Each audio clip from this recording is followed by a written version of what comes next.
జనవరి 3 తారీఖు కదా, సావిత్రిబాయి పూలే జయంతి ఉంది కదా.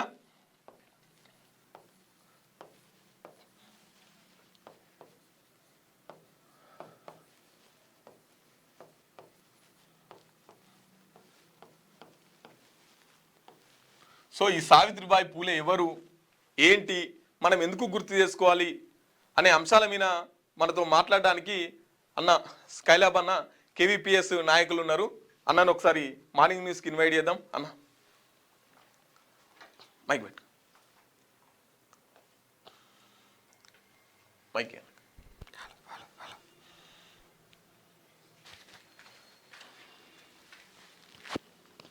ఎందుకంటే ఈ పత్రికలు ఎక్కడ కూడా రాసుకొస్తలేవు. మహనీయుల చరిత్రలు కానీ పేదల సమస్యలు కానీ ఇక ఏమున్నా వాళ్ళకు కేసీఆర్, రేవంత్ రెడ్డి సినిమా వాళ్ళు, రాజకీయ నాయకులు. మళ్ళీ రాజకీయ నాయకులు ఏమన్నా సమస్యల గురించి మాట్లాడిరంటే అవేరు. ఈయన బురద తల్లాలి, ఆయన బురద తల్లాలి, ఈ రెండే. సో కాబట్టి మహనీయుల చరిత్ర ఒకసారి సావిత్రిబాయి పూలే ఎవరు, ఆమెను ఎందుకు మనం ఈరోజు తలుచుకోవాలి? అందరికీ ముందుగా క్యూ న్యూస్ ప్రేక్షకులకు సావిత్రిబాయి పూలే, చదువుల తల్లి సావిత్రిబాయి పూలే 195వ జయంతి శుభాకాంక్షలు తెలియజేస్తున్నాను.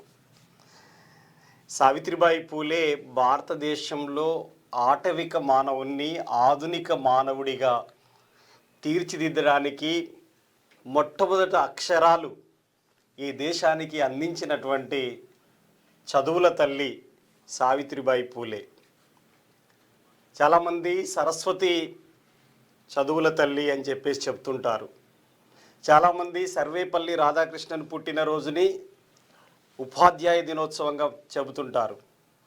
కానీ ఈ దేశానికి చదువుల తల్లి అంటే, సరస్వతి అంటే పేపర్ మీద గీసినటువంటి మతోన్మాదులు మనువాదులు పేపర్ మీద గీసిన బొమ్మ మాత్రమే.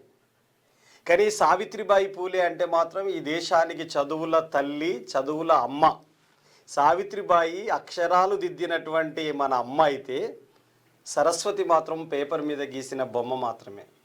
ఎందుకు నేను ఈ మాట చెబుతున్నాను అంటే, ఒక నిరక్షరాస్యురైనటువంటి సావిత్రిబాయి పూలే తన భర్త మొదటి గురువు, తన భార్యకి చదువు నేర్పి అక్షరాలు దిద్దించి ఈ దేశానికి అక్షర జ్ఞానాన్ని అందించేటువంటి ఒక వీరవనితగా తీర్చిదిద్దినటువంటి జ్యోతిబా పూలే జీవిత సహచరిగా సావిత్రిబాయి పూలే ఉంది. 9 ఏళ్ల బాల్య వివాహం చేసుకున్నది జ్యోతిబా పూలేని. ఆ రోజుల్లో అసలు మనుషులంటే తల్లి గర్భంలోకి వెళ్ళి పుడతారు అనేటువంటి దాన్ని వేల సంవత్సరాలుగా ఉన్నటువంటి మనుస్మృతి అంగీకరించలేదు. ఏ తల్లైనా నవమాసాలు మోస్తే కంటే పుట్టేవాడు మనిషి అనేటువంటిది అది శాస్త్రీయమైంది, ప్రకృతిపరమైంది, రుజువుకు నిలబడేటువంటిది. కానీ ఏ ఆధారాలు లేకుండా వేల సంవత్సరాలుగా మనుషుల మెదళ్ళల్లో మానసిక చట్టం చేసి చాతుర్వర్ణం మయా సృష్టం గుణకర్మనే విభాగశః అని చెప్పినటువంటి తప్పుడు మనుస్మృతి శాసనాలు ఏదైతుందో, చాతుర్వర్ణ సిస్టమ్ ఏదైతుందో, ఆ పై 3 వర్ణాలు మాత్రమే చదువుకోవాలి, బ్రాహ్మణ క్షత్రియ వైశ్య వర్ణాలు మాత్రమే చదవాలి, శూద్రులు చదవడానికి వీల్లేదు, మహిళలు చదవడానికి వీల్లేదు, అస్పృశ్యులు చదవడానికి వీల్లేదు అనేటువంటి ఒక దుర్మార్గమైనటువంటి చట్టాలు వేల సంవత్సరాలుగా వేళ్ళూను కొనున్నాయి. ఇప్పుడు ఆ చట్టాలనే ఈ దేశంలో పకడ్బందీగా అమలు జరపాలని చెప్పి కోరుతున్నటువంటిది ఆర్ఎస్ఎస్ బీజేపీ. కానీ సావిత్రిబాయి పూలే ఆశయాలు ముందుకు తీసుకెళ్లటం అంటే ఈ దేశంలో ఉన్నటువంటి వాళ్ళందరినీ ప్రతి ఒక్కరిని అక్షరజ్ఞానులుగా తీర్చిదిద్దటం. అందుకని మతోన్మాదాన్ని, కార్పొరేట్ విద్యను అందించాలనేది వాళ్ళ కాన్సెప్ట్ అయితే, ప్రతి ఒక్కరికి ఉచిత నిర్బంధ విద్య అమలు చేయాలి, అందరికీ విద్య, అందరికీ ఉపాధి, అందరికీ ఆరోగ్యం ఉండాలనేటువంటిది సావిత్రిబాయి పూలే యొక్క ఆశయ వారసులది అనేటువంటిది మనం అర్థం చేసుకోవాలి. అందుకనే శూద్రులు చదివితే నాలుక కోస్తాం, వింటే చెవులలో సీసం పోతాం అనేటువంటి పరిస్థితులు ఉండేది. అందుకే మన దేశానికి స్వాతంత్రం వచ్చే నాటికి ఈ దేశంలో అక్షరాస్యుల సంఖ్య ఎంత అంటే 7% మాత్రం. 100కి 23 కోట్ల మంది ప్రజల్లో 7 మాత్రమే ఎందుకు చదువుకున్నారు అంటే, వేల సంవత్సరాలుగా చదువు నిరాకరించబడ్డది, దేశంలో సంపద నిరాకరించబడ్డది మెజారిటీ ప్రజలకు. శూద్రులైనటువంటి వాళ్ళు 85-90% ఆఫ్ పీపుల్. ఈ శూద్రులందరికీ చదువుని, సంపదని, ఆరోగ్యాన్ని ఆభరణాల్ని, ఆస్తుల్ని అన్నింటినీ దూరం చేసింది, ఆయుధాన్ని, అధికారాన్ని అన్నింటినీ దూరం చేసింది మనుస్మృతి అయితే, చట్టం ముందు అందరూ సమానులే అని చెప్పింది భారత రాజ్యాంగం. అందుకని ఆ రోజులలో జ్యోతిబా పూలే తన జీవిత సహచరికి చదువు నేర్పి దేశంలో ఉన్నటువంటి ప్రజలందరికీ అక్షర జ్ఞానం అనేది ఆయుధం కంటే చాలా ఉన్నతమైంది. మీ అందరికీ తెలుసు, South Africa freedom fighter Nelson Mandela చెప్తాడు. ఏమని చెప్తాడంటే, the education is most powerful weapon అని చెప్పేసి చెప్తాడు. అంటే అక్షరం అనేటువంటిది ఆయుధం కంటే చాలా పదునైంది అనేటువంటిది చెప్తాడు.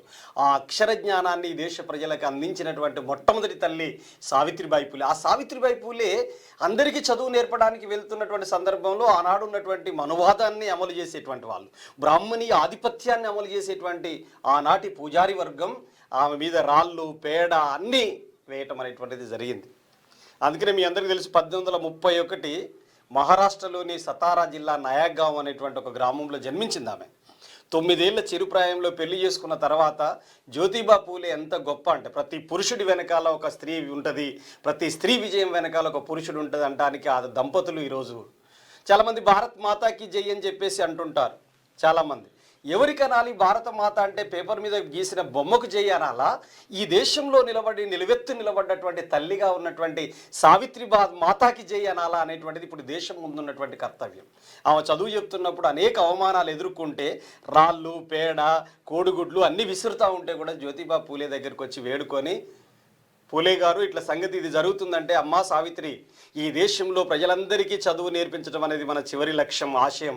దానికోసం నువ్వు సంచిలో మరో చీరైనా కట్టుకొని వెళ్ళి అందరికీ చదువు నేర్పుతల్లి అంటే, అట్లాంటి అవమానాల్ని, చీత్కారాల్ని ఎదుర్కొని కూడా సమాజానికి ఒక అక్షర జ్ఞానాన్ని, చదువులు నేర్పినటువంటి సామాజిక విప్లవానికి మాతృమూర్తి సావిత్రిబాయి పూలే అనేటువంటిది నేను చెప్పదలిసాను. అంతేకాదు, వాళ్ళు 1873లో సత్యశోధక్ సమాజాన్ని నిర్మించారు. సత్యశోధక్ సత్యాన్ని శోధించేటువంటి సంస్థ. అది ఎంత గొప్ప పాత్ర నిర్వహించిందంటే, ప్రపంచంలో చాలా మార్పులు జరిగినాయి. కారల్ మార్క్స్ అనేటువంటి ఒక తత్వవేత్త కమ్యూనిస్ట్ మేనిఫెస్టో రాసినటువంటి సందర్భం అది. అట్లాగే ఈ దేశంలో నెల్సన్ మండేలా లాంటి వాళ్ళు సౌత్ ఆఫ్రికాలో జాతి వివక్షకు వ్యతిరేకంగా పోరాడుతున్నటువంటి సందర్భం ఇది. కానీ భారతదేశంలో కూడా ఒక సామాజిక విప్లవానికి రూపకల్పన జరిగింది ఎప్పుడు అంటే, జ్యోతిబా పూలే, సావిత్రిబాయి పూలే ద్వారా చదువు అనేటువంటి సామాజిక విప్లవం. ఎందుకంటే చదువు లేకుండా సంస్కారం లేదు సమాజంలో. అందుకని అట్లాంటి సావిత్రిబాయి పూలే యొక్క ఈరోజు జయంతి జరుపుకోవటం అని చెప్పేసి అంటే, పూలదండలు వేయటం ద్వారా కాదు, ఈరోజు అందరికీ విద్య అందించాలి. అందరికీ విద్య అందించాలనేది భారత రాజ్యాంగం చెప్పింది. ఎడ్యుకేషన్ ప్రైవేట్లో ఉండకూడదు, హెల్త్ ప్రైవేట్లో ఉండకూడదు. ఎక్కడ ఉండాలంటే పబ్లిక్ సెక్టార్లోనే ఉండాలి. విద్య అంతా ఉచితంగా అందించాలి, అందరికీ కూడా ఆరోగ్యాన్ని ఉచితంగా అందించాలనేటువంటిది కాన్స్టిట్యూషన్లోనే అంబేద్కర్ చెప్పాడు. కానీ ఈరోజు ఎన్ఈపీ అనేటువంటిది వచ్చింది. ఆ ఎన్ఈపీ నేషనల్ ఎడ్యుకేషన్ పాలసీ అనేటువంటిది రిజర్వేషన్లు లేకుండా కార్పొరేటు, ఛాందస భావాలు, మత విద్వేషాలు రెచ్చగొట్టేటువంటి విద్యగా ఈరోజు సెంట్రల్ గవర్నమెంట్ దాన్ని అమలు చేస్తుంది. ఈరోజు ప్రైవేట్ సెక్టార్ పెరిగింది, దాంట్లో రిజర్వేషన్స్ లేవు. కాబట్టి ప్రైవేట్ స్కూళ్ళన్నీ పెద్ద పెద్దోళ్ళతో ఉన్నాయి, ప్రభుత్వ బడులన్నీ పేద పిల్లలతోటి, దళిత పిల్లలతోటి ఉన్నాయి. కాబట్టి ప్రభుత్వ విద్యా సంస్థల్ని అభివృద్ధి చేయటం ద్వారా, ప్రభుత్వ విద్య అందరికీ అందించడం ద్వారా మాత్రమే ఈరోజు సావిత్రిబాయి పూలే లక్ష్యాల, ఆశయాలు నెరవేర్చిన వాళ్ళం అవుతామని చెప్పి తెలియజేస్తున్నాను. ఓకే, ఇందాక మీరు మాట్లాడుతూ సర్వేపల్లి రాధాకృష్ణన్ పుట్టినరోజుని టీచర్ డేగా జరుపుకుంటున్నారు. అట్లా కాకుండా సావిత్రిబాయి పూలే పుట్టినరోజుని టీచర్ డేగా జరుపుకోవాలన్నారు. ఎందుకు అట్లా? సర్వేపల్లి రాధాకృష్ణన్కి ఎందుకు జరుపుకోవద్దు టీచర్ డేగా? సర్వేపల్లి రాధాకృష్ణన్ని టీచర్స్ డేగా జరపడం అనేటువంటిది, సర్వేపల్లి రాధాకృష్ణ పుట్టినటువంటి సామాజిక తరగతి ఒక ఆధిపత్య సామాజిక తరగతి నుంచి వచ్చినటువంటి వ్యక్తి. ఆయన ఒక టీచరే కావచ్చు, కానీ మొట్టమొదటిగా మెజారిటీ ప్రజలకు ఉన్నటువంటి చదువుకు నిరాకరించబడ్డారు, చదువుకి దూరం చేయబడ్డ, చదివితే నాలికలు కోస్తామన్న తర్వాత, చదువు వింటే చెవుల సీసం పోతామన్న తర్వాత కూడా అస్పృశ్యులకి, శూద్రులకి, బాలికలకు పాఠశాల నెలకొల్పడం అనేది ప్రపంచంలో మొట్టమొదటి సామాజిక విప్లవంగా సావిత్రిబాయి పూలే ద్వారానే అవుతుంది. అయినా జనరల్గా ఒక టీచర్ మాత్రమే, గవర్నమెంట్ టీచర్ కాబట్టి టీచర్ జరిపినవు. కానీ దేశం కోసం మొత్తం చదువు నేర్పినటువంటి తల్లి ప్రథమం అవుతుందా? కొద్దిమంది ఒక పాఠశాలలో చదువు చెప్పినటువంటి టీచర్ అవుతాడా? సో అందుకని మీ డిమాండ్ సావిత్రిబాయి పూలే జయంతి రోజు టీచర్స్ డేగా జరపాలి, బాలిక అక్షరాస్యత దినోత్సవంగా ప్రకటించాలి. ఈరోజు ప్రభుత్వం అధికారికంగా సావిత్రిబాయి పూలే జన్మదిన వేడుకలు జరుపుతుంది. జన్మదిన వేడుకలు జరపడం అంటే ఆమెకు చిత్రపటాలకు దండలు వేయటం అనేటువంటిదే గవర్నమెంట్ చేసేటువంటి ప్రక్రియ.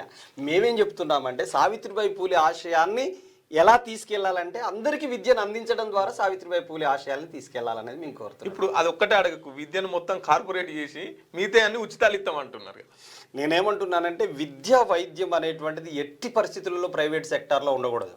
డాక్టర్ బిఆర్ అంబేద్కర్ కాన్స్టిట్యూషనలైజ్డ్ చేసిండు.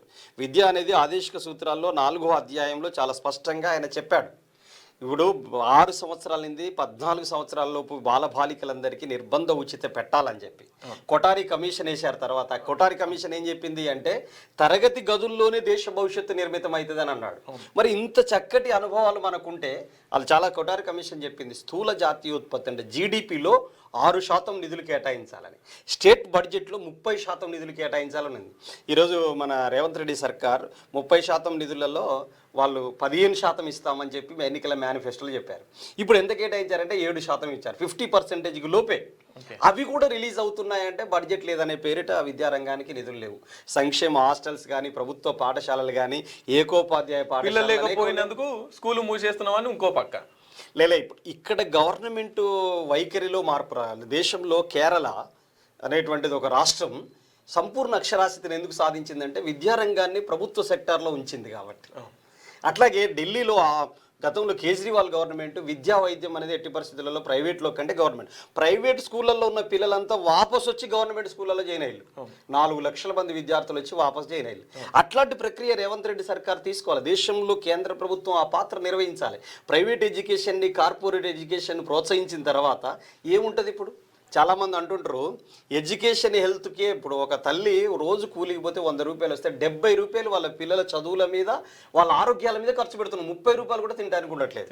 ఆ 70 రూపాయలు మిగిలాలి అని చెప్పేసి అంటే వాళ్ళ కుటుంబంలో పౌష్టికాహారం దొరకాలి అంటే నువ్వు కాసులు లేనటువంటి కార్పొరేట్ విద్య పేదలకు అందా. ఈ 2 ఫ్రీ అయితే వాళ్ళు మంచిగా బతుకుతారు.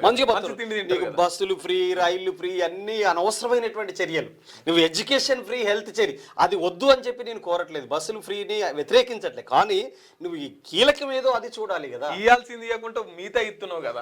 మిగతా ఇచ్చటాన్ని తప్పు పట్టకుండానే అసలు ఇవ్వాల్సిన దాని గురించి ఆలోచించమని చెప్పి నేను కోరుతున్నాను. ఓకే ఓకే, థ్యాంక్ యూ అన్న. సో ఉంటుందా చదువు, కూర్చోండి. లేకపోతే